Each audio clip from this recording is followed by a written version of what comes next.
यह एक कलयुग की सत्य घटना है। मैं आपसे फिर से एक बार बोल रहा हूँ, आप जरूर ध्यान से सुने। आँख भर आएगी, भगवान के प्रति आपका विश्वास बढ़ जाएगा। भक्ति में कितनी शक्ति है वह भी बढ़ जाएगा। भगवान का पावन नाम है राम कृष्ण हरि, उसमें आपकी रुचि बढ़ जाएगी, विश्वास बढ़ जाएगा। तो चले आगे बढ़ते हैं। जय श्री राम दोस्तों, आपका स्वागत है हमारे भक्ति चैनल एक्टिव हनुमान जी पर। इस कथा को श्रवण करने के लिए उन सभी भक्तों से मैं निवेदन करता हूं, जो भक्त नए हैं वह अभी तक हमारे YouTube channel active Hanuman ji को सब्सक्राइब नहीं किया है, उन सभी भक्तों से मैं निवेदन करता हूं कि चैनल को सब्सक्राइब करके बेल आइकन दबा दें, जिससे न्यू वीडियो के नोटिफिकेशन आप सभी भक्तों को समय समय पर मिलते रहे और नाम में कितनी शक्ति है उसका आनंद उठाते रहे। तो चलिए बिना देरी किए राम जी का नाम लेकर कथा को शुरुआत करते हैं। यह घटना जगन्नाथपुरी की घटना है। कई मछुआरे ऐसे होते हैं जिनकी एक नाव होती है, और कई लोगों के पास में क्या होता है, उनके पास नाव नहीं होती, सिर्फ वो मछली वगैरह पकड़ते हैं और अपना जीवन यापन करते हैं। उसी में एक रघु नाम का एक व्यक्ति था। उसको बहुत दुख लगता था कि उसे मछली जब पकड़ता था उसको बहुत दुख होता था, और यह पाप है हमेशा बोलता रहता था। बड़ी घृणा आती थी इस काम से, और वो बार बार भगवान से ही शिकायत करता था, हे नाथ आपने मुझे कैसा काम दे दिया नाथ। अब उनके परिवार में उनकी माँ थी और उनकी पत्नी थी। और बार बार जो है उनकी माँ और उनकी पत्नी इसे बार बार पुश करती थी कि आप जाओ कुछ कमा के लाओ, कैसे जीवन चलेगा। माँ और पत्नी की बात मानकर रघु वहाँ से अपने घर से चला ही जाता था, और समुद्र किनारे बैठ करके वो जाल डालता ही नहीं था, क्योंकि उसे मालूम था अगर मैं जाल डालूंगा तो कोई ना कोई जीव मेरे जाल में फंस जाएगा, और उससे ज़्यादा जितना पीड़ा उसको नहीं होगी उससे ज़्यादा मुझे पीड़ा होगी। यह रघु के मन में हमेशा चलते रहता था, क्योंकि जो फंस जाएगा उसे तो मुझे लेके जाना ही पड़ेगा। कई बार तो ऐसा है कि वो घर में खाली हाथ ही आ जाते थे कि पकड़ा ही नहीं, फंसा ही नहीं करके, जबकि वो जाल डाला ही नहीं रहता है। फिर जब घर में जब जाता था तो उनकी पत्नी और उसकी मम्मी माता जी पूछती थी कि क्या हुआ, कुछ नहीं लाया, खाली हाथ आ गया, तो क्या करूं, कोई जाल में फंसा ही नहीं, कैसे आ गया। रघु यह बात बोल करके टाल देता था। इसको सबसे ज़्यादा दुख होता था कि हमें मछली पकड़नी पड़ती थी, इसकी जीव हत्या करनी पड़ती है, इस बात का बहुत दुख होता था।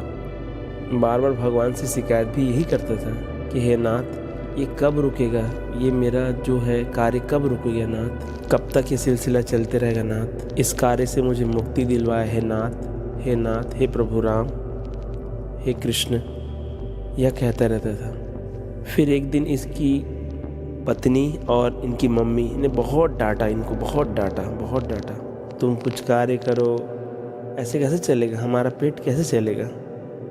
फिर गुस्से से रघु फिर जाल लेके चला गया अपने घर से। रोते रोते रघु अपने घर से निकल गया, और राह पे अपने मन ही मन यह बोल रहा था, हे नाथ, हे प्रभु, हमें तो ये कार्य नहीं करना है, उसके बाद आप हमसे क्यों कराते हो प्रभु, क्यों कराते हो नाथ, हमें अच्छा नहीं लगता जीव हत्या करना, जीव को पकड़ना, दया करो नाथ, कृपा करो नाथ, हे राम, हे कृष्ण। अगर खाली हाथ जाता हूँ तो घर में पत्नी और माताजी चिल्लाती है, तो इनका भी मुझे पेट पालन करना है, कैसे होगा प्रभु, हे नाथ मार्गदर्शन करे नाथ, हे राम मार्गदर्शन करे। समुद्र किनारे पहुँचने के बाद रघु ने जाल फेंका। जाल फेंकने के बाद में एक लाल मछली जो है उसके जाल में फंस गई। फिर रघु ने समुद्र से जाल निकाला, और रघु जब जाल बाहर निकालने के बाद जो लाल कलर की जो मछली थी वो देखा और सुना, अपने मुंह अपने जिह्वा से वो, हे नारायण मुझे बचाओ, हे नारायण मुझे बचाओ, हे नारायण मुझे बचाओ, यह बार बार वो मछली कह रही थी, और ये मनुष्य की आवाज़ में बोल रही थी। ये सत्य है, कलयुग की घटना है, जगन्नाथपुरी की घटना है। बार बार मछली यही बोलती थी, हे नारायण मेरी रक्षा करो, हे नारायण मेरी रक्षा करो। जब मछली की आवाज़ सुन के रघु का हृदय कांप गया, वो जोर जोर से रोने लगा उसी जगह पे। वहाँ से वो मछली को लेके भागा। वहाँ से फिर वह भागा, घर की तरफ नहीं भागा, वो एक जंगल की तरफ भागा। ऐसे जंगल में भागा जहाँ पे एक झरना था और 7 तालाब थी वहाँ पे। उनमें से एक तालाब में उसी लाल वाली मछली को उसने फेंक दिया, और अपने जिह्वा से बोला, मैं तुझे नहीं मारूंगा, मैं तुझे नहीं मारूंगा। यह कहते कहते वो फेंक दिया। अब उसके बाद क्या हुआ, रघु उसी तालाब के पास में गुस्सा होकर के बैठ गया। अब तो मैं घर जाऊंगा ही नहीं, आप जानो और आपका काम जाने कि घर को कैसे चलाना है, मुझे कैसे चलाना है, क्या करना है आप जानो। मैं अब जाऊंगा ही नहीं यहाँ से। मन में ठान कर बैठ गया हूँ, अब मैं कभी ऐसी जीव हत्या नहीं करूँगा। फिर 1 दिन, 2 दिन, 3 दिन, फिर क्या देखा, 3 दिन के बाद एक बूढ़े से ब्राह्मण रघु के पास में आए। फिर जिस समय वो बूढ़े से ब्राह्मण आए उस समय भोर का समय था, सुबह सुबह का करीब 7 बज रहा होगा। ठंडी ठंडी हवा चल रही थी। रघु एक ही जगह बैठा हुआ था। फिर ब्राह्मण जी ने रघु से कहा, रघु तू यहाँ बैठा है? वहाँ गांव में तेरी चारों जगह तुझे ढूंढा जा रहा है, तुझे तलाश किया जा रहा है और तू यहाँ बैठा है? घर के सभी लोग बहुत परेशान है रघु, तू यहाँ क्या कर रहा है? फिर रघु ने कहा, महाराज मुझे गाँव वाँव नहीं जाना है, मुझे अपने घर वर नहीं जाना है और मैं यहीं मरूंगा, कहीं नहीं जाऊंगा। अब मैं नहीं मछली पकड़ूंगा, अब मैं नहीं जीव हत्या करूंगा। भगवान मुझे से दूसरा कोई काम करवाते नहीं है, मैं नहीं जाऊंगा और यहीं पे अपना प्राण त्याग दूंगा। न भगवान हमारे खाने पीने की व्यवस्था करते नहीं और जो व्यवस्था की है वो मुझे पसंद नहीं है, जीव हत्या करके उसे खाना, मैं नहीं जाऊँगा। फिर ब्राह्मण देव तो वहाँ से यह बोलते हैं रघु को, जब रघु ने ये कहा था कि हमारी भगवान हमारी सहायता नहीं करते, हमें दूसरा कोई काम नहीं देते, तो ब्राह्मण जी ने कहा था 3 दिन पहले तुम्हारे पास में लाल वाली मछली पकड़ाई थी? बोलो हाँ हाँ, अगर तुम उसे पकड़ लेते तो तुम्हारे सारे काम सिद्ध हो जाते। तो तुम ठहरे महात्मा आदमी, जीव हत्या नहीं करूँगा, खाऊंगा नहीं। उसको इस तालाब में फेंक दिया, उस मछली को। अब मन में सोचने लगा रघु कि मछली वाली बात, जो लाल कलर की मछली पकड़ाई थी, ये तो मुझे मालूम है और मछली को मालूम है, इन संत महात्मा को कैसे मालूम चला? ये बात मन में सोचने लगा रघु। बहुत देर मनन करने के बाद रघु ने उस महात्मा से कहा कि लाल कलर की मछली जो भी पकड़ाई थी, ये बात मछली को मालूम है और मुझे मालूम है। आप तो अभी आए हो, आपको कैसे मालूम? मुझे तो लगता है कि आप कोई साधारण महात्मा और पंडित जी नहीं हो।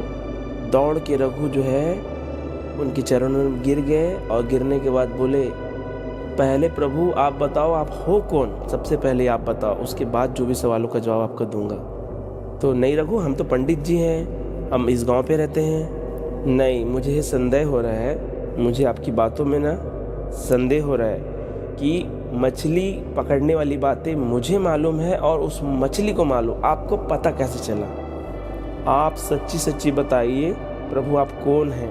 मुझे ऐसा महसूस होता है कि आप जगन्नाथ भगवान हो और मुझे पूरा विश्वास अब होने लगा है कि आप जगन्नाथ ही भगवान हो। अगर मेरा विश्वास सत्य है और उसके बाद अगर आपने मुझे दर्शन नहीं दिया तो इसी तालाब में मैं अभी अभी अपने प्राण को त्याग दूंगा। फिर मेरे प्रभु जगन्नाथ, मेरे प्रभु राम बोलो, चाहे कृष्ण बोलो, चाहे हरि बोलो, फिर मेरे जगन्नाथ भगवान उस रघु को साक्षात दर्शन दिए। उसके बाद प्रभु ने कहा, हे रघु, अब तू यहाँ से घर चला जा, तेरे सारे काम सिद्ध हो जाएंगे, जा तू बस घर चला जा। अब तुझे कभी मछली पकड़ने की ज़रूरत नहीं है, ना कभी तुझे खाने की भी ज़रूरत नहीं पड़ेगी इस सब चीज़ों को। बस जा और सिर्फ तू भजन कर, मेरा नाम जप कर, तू जा रघु जा, देख तेरे काम कैसे कैसे होते, जितने बिगड़े काम है सब बन जाएंगे तेरे, जा तू बस। ठीक है प्रभु।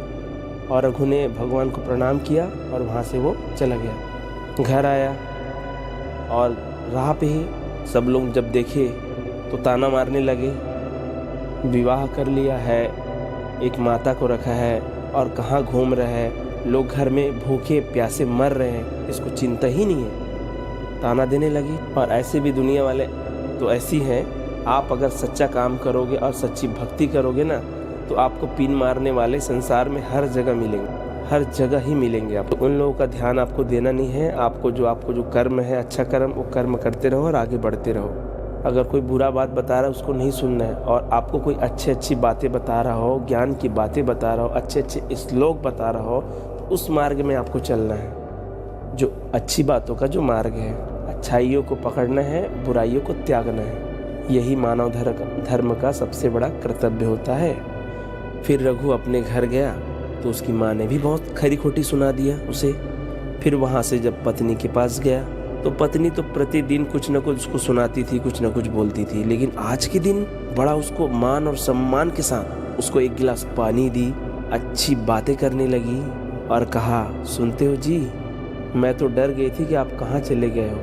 3 दिन से आपका कुछ पता नहीं चल रहा था। मैं तो डर गई थी। रात और दिन काटना मुश्किल हो गया था मेरे लिए इस घर में।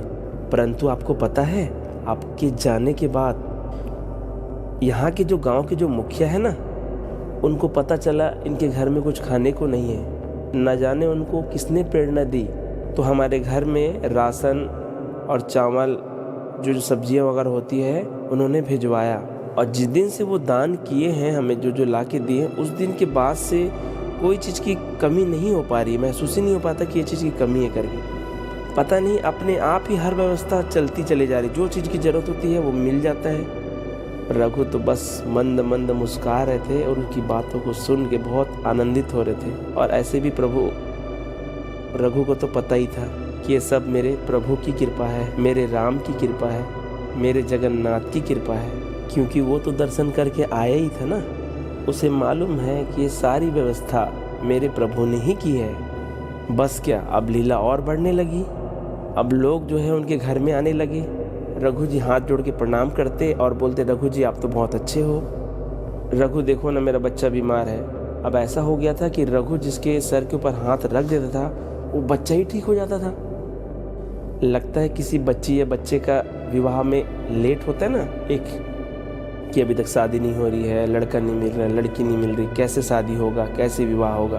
तो गांव वाले रघु के पास अपनी जो भी परेशानी लेके जाते थे। तो रघु बोल देता, जाओ उस समय में आपका विवाह हो जाएगा, आपको कुछ नहीं करना है, राम राम जपना है, हरि कृष्ण जो भी नाम है, भगवान का भजन करते रहना है, प्रभु जगन्नाथ की पूजा करनी है। बस कुछ दिनों में ही आपका काम बन जाएगा। आप विश्वास करो, आप विश्वास बस कर लो। मैं भी अनजान था, मैं भी अंधविश्वास करता था, लेकिन प्रभु की ऐसी ही महिमा आई मेरे ऊपर, ऐसा चमत्कार हुआ कि मैं हर किसी को ये प्रेरणा देता हूँ कि आप भक्ति करो, माला करो, भगवान की पूजा करो।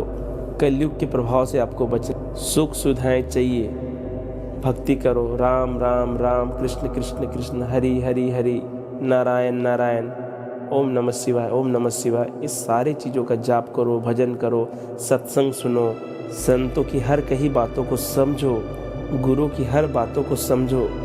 वो बोल रहे हैं, सिर्फ आपके लिए बोल रहे हैं, आपके मार्गदर्शन के लिए बोल रहे हैं। बस उनकी बातों को मानना है, आपको समझना है, आपकी ज़िंदगी निहाल हो जाएगी। जो कर्तव्य आपको मिला है उस कार्य को करते रहें, और नाम जप या फिर पूजा भजन जिसमें आपका मन लगे, काम करते करते उसको करिए।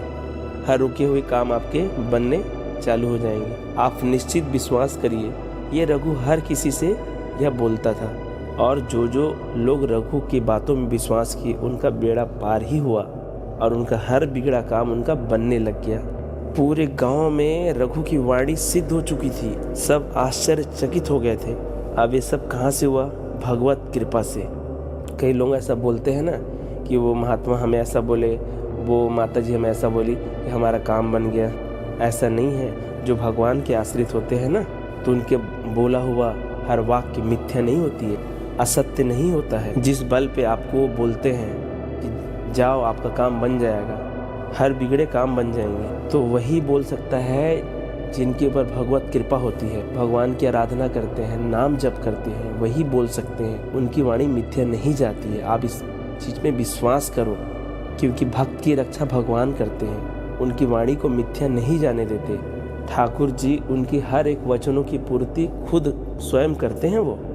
अब देखो ऐसा है, कई लोगों को तो अपने खुद के ऊपर भरोसा नहीं है, वो तो झूठ बोलते रहते हैं। घर में झूठ बोल रहे हैं, समाज में झूठ बोल रहे हैं, बिजनेस में झूठ बोल रहे हैं, और सोचते हैं हमें कोई नहीं देख रहा है। कौन काहू के सुख दुख कर दाता, निज कर्म भोग सब कर्म भ्राता। कोई किसी को दुख नहीं देता और कोई किसी को सुख नहीं देता, सब अपने कर्मों से ही सुख और दुख भोगते हैं, काटते हैं। और बोलते हैं कलयुग चल रहा है। इस बात को निश्चित समझ लीजिए, कलयुग सिर्फ उसके लिए ही भारी है जो अधर्म का काम करते हैं, अधर्म से चलते हैं। चारी चुगली, निंदा, शराब, मांस आदि का सेवन करने वाले, अधर्म में चलने वाले, पराई महिला, स्त्री, पर पुरुष, चाहे वो लड़का हो चाहे लड़की हो, इस टाइप से जो भी कार्य करने वाले हैं उनके लिए तो कलयुग था, है और रहेगा। लेकिन जो धर्म के मार्ग में चलते हैं, नाम जाप करते हैं, भगवान के आश्रित रहते हैं। भगवान के आश्रित का मतलब ये होता है, हे नाथ, हे राम, मुझे कुछ नहीं चाहिए, आपके अलावा कुछ भी नहीं चाहिए। मुख में हो राम राम, राम सेवा हाथ में हो। मैं तो सिर्फ आपके आश्रित हूँ। राम शरणम, कृष्ण शरणम, नारायण शरणम। हे नाथ, आप मुझे जो दोगे वो मैं खाऊंगा, जो मुझे पिलाओगे वो पीऊँगा, जो करवाओगे वो करूँगा, जो दिखाओगे वो देखूँगा, जो सुनाओगे वो देखूँगा या देखूँगी। मुझे पूरा विश्वास है नाथ, आप जो भी करोगे मेरे लिए अच्छा ही करोगे। तो मैं उसमें प्रसन्न हूँ और थी और रहूँगी या रहूँगा, क्योंकि मुझे पूरा विश्वास। आप मंगल भवन अमंगलहारी हो, मंगल करने वाले हो, अमंगल को हरने वाले हो। हमने हमारा न भूत देखा न भविष्य देखा, आप यंतर्यामी हो। आप पास्ट भी जानते और भूत भी जानते। हमारा आज कैसा होगा और कल कैसा होगा। हम तो मूर्ख हैं, नादान हैं, अज्ञानी हैं, अधर्मी हैं, पापी। हम कुछ नहीं जानते हमारे लिए क्या अच्छा है क्या बुरा, कौन व्यक्ति हमारे लिए अच्छा है, कौन व्यक्ति अच्छा नहीं है। कोई भी चीज़ ज्ञान नहीं है नाथ। इसीलिए हम आपके आश्रित हैं कि आप जो करवाओगे, जैसा करवाओगे हम करेंगे। अब पूरा आश्रित होकर के जो भजन मार्ग नाम जप में जो रहते हैं, हाथ उठा के बोलते हैं, नाथ जो कुछ है मेरे पास इस संसार में, जो कुछ है, ये शरीर, धन दौलत, माता पिता, बच्चे, परिवार, कुछ भी मेरा नहीं है, न था न है न रहेगा, सब कुछ आपका है। अब आपको चलाना कैसे है, आपको संभालना कैसे, आप जानो हे प्रभु, हे नाथ, मुझे नहीं आता। पूरा समर्पण करना यही एक भक्त की कर्तव्य होता है, जो सब कुछ को उनके चरणों में समर्पित करना और उनके आश्रित रहना। आश्रित रहने का मतलब होता है संतुष्ट होना। जो कुछ है मेरे पास में, जैसा भी है, उसमें हमें संतुष्ट रहना है। जाखे विधि राखे राम, ते ही विधि रहिए, झोपड़ी निवास दे चाहे महलों में राखे। इसका मतलब ये है कि हमें संतुष्ट रहना है, जैसा प्रभु हमें राखे, जहाँ राखे, चाहे झोपड़ी निवास दे चाहे महलों में राखे। कभी आदमी को निराश नहीं होना, ना परेशान होना इन बातों को लेकर के। आप सच्ची मानिए कि प्रभु मंगल भवन अमंगलहारी है, हमेशा मंगल ही मंगल करेंगे आपका। जिस तरह से बहुत बड़ा एक्सीडेंट आपके जीवन में लिखा था, लेकिन पता चलता है कि आपका एक्सीडेंट हुआ, लेकिन एक छोटी सी खरोच आई और वो प्रारब्ध आपके नष्ट हो गए। ब्रह्मा जी के द्वारा तो बहुत बड़ा हमारा प्रारब्ध लिखा हुआ था, जिसमें हमारे हाथ पैर सर टूटना फूटना सब लिखा हुआ। लेकिन जब नाम जप करते हैं, भगवान की भक्ति करते हैं, आराधना करते हैं, पूजा करते हैं, उनके अच्छे मार्ग में चलते हैं, तो भगवान हमारी स्वयं रक्षा करते। प्रारब्ध मिटाते तो नहीं है, लेकिन कम जरूर कर देते हैं, और उनकी कृपा से ही कम होता है। और इस संसार में कोई भी ऐसा नहीं है जो आपके प्रारब्ध को कम कर पाए। और आश्रित होने का मतलब ये नहीं होता कि आप बुरे काम करें। अच्छे और बुरे की फर्क आपको समझना है। दूध पीने से शरीर में ताकत आती है और हमारे शरीर के लिए अच्छा होता है। मदिरा पीने से, शराब पीने से हमारी बुद्धि भ्रष्ट होती है, हमारा लीवर खराब होता है। अब आश्रित है, इसका मतलब ये नहीं कि हम पाप कर्म करें। तो आपको समझना है क्या हमारे लिए अच्छा है और क्या हमारे लिए बुरा है। ऐसे तो जो भगवान के जो आश्रित होते हैं ना, उनको पल पल भगवान जो है उनको मार्गदर्शन करते हैं। आप उनका हाथ छोड़ सकते हो, लेकिन एक बार प्रभु के ऊपर जो आश्रित हो गए ना, प्रभु कभी उनका हाथ नहीं छोड़ते। ये कोई कही सुनी बातें नहीं है, ये अटल सत्य है। आपको सिर्फ विश्वास करने की देरी है। और जो लोग कही सुनी बातें समझ रहे हैं, तो हम कोई बात नहीं, उनसे हमें कोई शिकायत नहीं है। बस इन बातों को मान ले, कथाओं को अच्छे से समझ ले, सुन ले, निश्चित मानिए उनका जीवन बदल ही जाएगा। लाखों करोड़ों का बदला है, आपका भी बदलेगा। आपको सिर्फ विश्वास करने की देरी है। अच्छा हो रहा है तो भी भगवान को धन्यवाद देना है, और आपके साथ अगर बुरा हो गया तो भी आपका धन्यवाद देना है। जिस तरह से मैंने बताई आपको, एक्सीडेंट अगर बहुत बड़ा हमारा लिखा था कि छोटा सा हो गया, तो हम धन्यवाद दे प्रभु, हे प्रभु, हे नाथ, हे राम, शायद मेरे प्रारब्ध में बहुत बड़ा एक्सीडेंट लिखा था, लेकिन आपकी कृपा से और नाम जप से, आपकी पूजा आराधना से मेरा छोटा सा सिर्फ एक्सीडेंट हुआ, जिससे मेरे पैर में खरोच आई और मेरे प्रारब्ध नष्ट हो गए। तो मैं इसके लिए आपको कोटि कोटि धन्यवाद देता हूँ, बारंबार प्रणाम करता हूँ, क्योंकि जीवन में जो कुछ हो रहा है मेरे अच्छे के लिए ही आप करो। आपके दुख में ही मुझे सुख मिलेगा और सुख में ही मुझे सुख मिलेगा। मुझे मालूम है अगर मुझे कोई दुख आया है तो उस दुख में भी मेरा सुख लिखा है, और छुपा हुआ है, यह समझना है आप, और विश्वास करके आगे बढ़ना, और हर सुख दुख में समान भाव रखना है। कभी भगवान को शिकायत नहीं करना है कि वो बहुत बड़ा है, हम छोटे हैं, ऐसा नहीं सोचना। कुछ दिनों की बात है, बस आपके प्रारब्ध जिस समय खत्म होंगे, निरंतर नाम जपने के कारण ही हमारा प्रारब्ध नष्ट होता है। उनका भजन गायन, कीर्तन, सत्संग सुनना, साधु समागम करना, तब तक इस टाइप की ज्ञान की बातें आप नहीं सुनोगे, नहीं समझोगे, तब तक आपको आध्यात्मिक ज्ञान आएगी ही नहीं। इसीलिए प्रपंच छोड़ करके साधु और संत की बातों को जरूर आप सुना करो, चाहे वो किसी का भी हो। वीडियो सुनो, समझो। आपको ज्ञान लेने से मतलब है, और उसको ज्ञान लेने के बाद उसको धारण करना है, उनको समझना है, अपने जीवन में उतारना है उन बातों को, अच्छी बातों को, और अच्छी बातें और बुरी बातों आपको समझना है। आप इन सब बातों को समझेंगे तो आपका इस कलयुग में जरूर कल्याण होगा। रघु सबसे यही बोलते थे। अब तो रघु का समाज में बड़ा वाह वाह होने लगा। ऐसे करते करते काफ़ी दिन बीता। एक दिन रघु रात्रि के समय जब शयन कर रहा था, तो शयन करते करते सपने में जगन्नाथ भगवान आए। फिर जगन्नाथ भगवान ने रघु से कहा, हे रघु, कल हम तेरे घर आएंगे और तेरे हाथ का खाना बना हम खाएंगे, तुम्हारे घर में आके हम भोजन करेंगे। तो रघु ने मुस्कुराते हुए कहा, आप तो भगवान हैं स्वयं, आप तो स्वामी के स्वामी हैं, आप कैसे इस गरीब के यहाँ विराजमान होंगे? और ऐसे भी मैं वहाँ से 10 कोस दूरी पे हूँ, आप कैसे आएंगे? जगन्नाथपुरी से उनका गांव जो है 10 किमी की दूरी में था। जो करना और नहीं करना है, अभी तुम ये काम करो जो हम बोल रहे हैं। क्या है, प्रतिदिन जगन्नाथपुरी में भोग लगता है, और उस दिन ऐसा हुआ कि भोग लगाए हैं, भोग लगाने के बाद पट बंद करते हैं ना, तो पट बंद कर दिए। उसके बाद थोड़ी देर बाद पट खोले तो भोग वैसा कहीं वैसा ही रह गया उस मंदिर में। वहाँ के जो ब्राह्मण थे जो भोग लगाते थे, वो बड़े आश्चर्यचकित हो गए कि आज क्या हो गया, हम प्रतिदिन भोग लगाते हैं, भगवान उसे ग्रहण करते हैं, आज कैसे अनर्थ हो गया? क्या हमसे गलती हो, क्या हमसे त्रुटि हो गई जो भगवान ने भोग स्वीकार ही नहीं किया? अब ब्राह्मण वहाँ से दौड़ते भागते जो महाराजा थे वहाँ के, उनके पास गए। जाने के बाद महाराज से कहा, घोर अनर्थ हो गया, घोर अनर्थ हो गया कि आज भगवान तो कोई भोग ही स्वीकार नहीं किए। तो राजा आसन वासन छोड़ छाड़ के अपना भागे। भागने के बाद सीधा मंदिर पे आए। जगन्नाथ मंदिर में आके बोले, हे प्रभु, हमसे क्या गलती हो गई है, क्या त्रुटि हो गई है जो आपने आज भोग स्वीकार नहीं किया? बार बार उस चौखट पे अपना सर पटकते हुए कहा, हे प्रभु, इस दास से क्या गलती हो गई? प्रभु, क्या गलती हो गई, आप बताइए। प्रभु, मुझसे क्या अपराध हो गया है?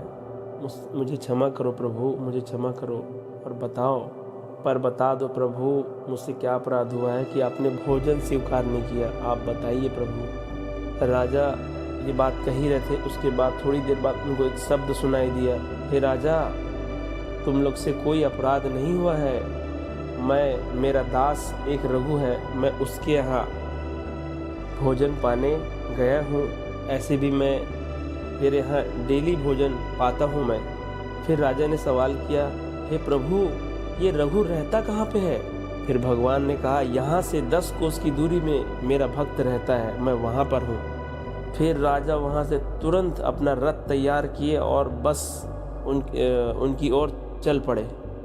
10 सैनिक लिए और बस वहाँ से चल पड़े। सभी ने कहा, क्या हो गया महाराज, क्या हो गया महाराज? नहीं मेरे प्रभु, यहाँ से 10 कोस की दूरी में है, वहाँ जाना है, वहाँ चलना है, बस सवाल जवाब मत करो, सब तुम चलो बस मेरे साथ। दौड़ के पहुँचा फिर वहाँ पे, और जहाँ पे रघु रहता है वहाँ का जब दृश्य देखा तो फिर आनंद ही आनंद हो गया। और क्या बताऊँ, बहुत आनंद करने वाला दृश्य था रघु के घर में जो हो रहा था। जब राजा ने दृश्य देखा कि रघु दिख रहा है, रघु की पत्नी दिख रहा है, रघु किसी को खाना खिलाते हुए दिख रहा है, लेकिन किसको खिला रहा है ये नहीं दिख रहा था। अब बार बार रघु थाली से प्रसाद लेते और खिलाते, प्रसाद लेते और खिलाते, लेकिन आश्चर्यचकित हो गए कि इनको खिला रहे हैं। वो इस अदृश्य देख करके, जो नज़ारा देख एकदम आश्चर्यचकित हो गए। फिर राजा जो है रघु के चरण पकड़ करके प्रार्थना करता है, रघु मैं आपको प्रणाम करता हूँ, कोटि कोटि नमन करता हूँ, भैया बड़े भाग्यवान हो आप। ये तो बताओ कि आप किसको भोग लगा रहे हो। फिर रघु ने कहा, अरे चुप करो, प्रभु को मैं अभी भोग लगा रहा हूँ, चुप करो, बैठो। फिर राजा ने कहा, प्रभु बैठे हैं, प्रभु विराजमान है, प्रभु को भोग लगा रहे हो। हाँ राजा, मैं अपने हाथ से खिला रहा हूँ, प्रभु को अपने हाथ से खिला रहा हूँ। अब राजा अपना सर पटकने लगा। अब बोला, मैं यहीं मरूंगा, अब यहीं मरूंगा। मैंने ऐसे क्या अपराध किया भगवान, जो मुझे आप दर्शन नहीं दे रहे हो। आप इनके हाथ से खाना खा रहे हो, प्रसाद खा रहे हो, लेकिन आप मुझे दर्शन नहीं दे रहे हो। फिर उसके बाद फिर क्या कहना, फिर भगवान बहुत प्रसन्न हुए राजा की वाणी से। और उसके बाद फिर पहले तो रघु को दिखते थे भगवान, रघु की पत्नी को। अब उसके बाद फिर राजा को भी दर्शन हो गए। फिर राजा के आंखों से झरझर आंसू बह रहा है। रघु की पत्नी बहुत खुश और प्रसन्न होकर के ठाकुर जी भगवान जगन्नाथ को परोस रही है खाना। रघु अपने हाथों से भगवान को पवा रहे हैं। ये अद्भुत दृश्य देखकर राजा तो झरझर रोने लगा। ऐसा लग रहा है कि राजा बस सागर के में डुबकी लगा रहा है। रघु जी, आपने तो इस जगन्नाथपुरी को धन्य कर दिया, आपका क्या कहना। देखो, ऐसे भी संसार में ना कोई छोटा बड़ा नहीं है, और जो भगवान की पूजा नहीं किए ना वही छोटा है। इस बात को आप ध्यान रखें, वही छोटा है। जो भगवान को पूजा नहीं, कभी माना नहीं, वही छोटा है। उससे कोई छोटा हो ही नहीं सकता। और जिसने भगवान को स्वीकार कर लिया, उससे बड़ा इस ब्रह्मांड में कोई भी नहीं है, कोई भी नहीं है। बात कुछ अटल सत्य है। फिर भगवान ने राजा से कहा, ए राजा, एक काम करो, रघु की पत्नी और उसकी माता सबको जगन्नाथपुरी में रहने का व्यवस्था करो। राजा बोलते, भगवान आप काहे के लिए चिंता करते हो, ये तो बस मेरे महल में ही रखूंगा, इसे महल में रहेंगे, आप चिंता मत करो। मैं इनके लिए पूरा महल खाली कर दूंगा, ये रहे वहाँ पर बस। प्रभु, ये सब आप ही का तो ही है, आप जो आज्ञा करेंगे प्रभु हम वो करेंगे। फिर राजा ने रघु से कहा, रघु अब तू इस गांव में नहीं रहेगा, चल तू मेरे महल में रहेगा।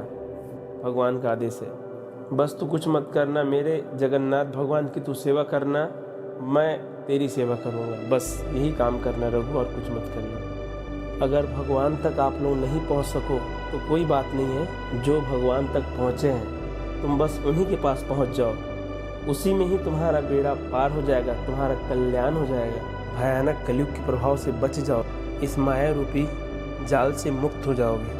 भगवान के प्यारे भक्तों, आपने देखा किस तरह रघु जी का जिंदगी बदल गया। इसी तरह आपकी भी जिंदगी बदल जाएगी। बस विश्वास और भाव की देरी है। जिसका विश्वास और भाव अटल होता है, सच्चा होता है, उनकी हर मनोकामना पूरी होती, माया के जाल से मुक्त हो जाती। सच्ची मानिए आप। कथा मन को छू लिया हो तो सभी भक्तों से निवेदन है, कमेंट में जय श्री राम जरूर लिखे, जिससे भगवान के पावन नामों का अच्छे वीडियो आपके सामने प्रस्तुत कर सके, जिससे भटके हुए लोगों को भगवान की राह पर आ सके, जिससे उनका उद्धार हो सके। और आप लोग के साथ अगर कोई चमत्कार हुआ हो या किसी भी तरह का कोई भी अनुभव हो तो हमें आप ज़रूर व्हाट्सएप के माध्यम से आप हमें बता सकते हैं, जिससे आपके चलते और लोगों का उद्धार हो सके, जिससे भगवान के प्रति उनका विश्वास बढ़ जाए। अभी तक के लिए इतना ही, मिलते हैं एक नए टॉपिक के साथ। हम जल्द ही एक और श्री राम नाम की महिमा को बताने के लिए चमत्कारी वीडियो के साथ वापस आएंगे। तो चलिए सब मिलकर बोलते हैं जय श्री राम, जय श्री राम, जय जय सीताराम।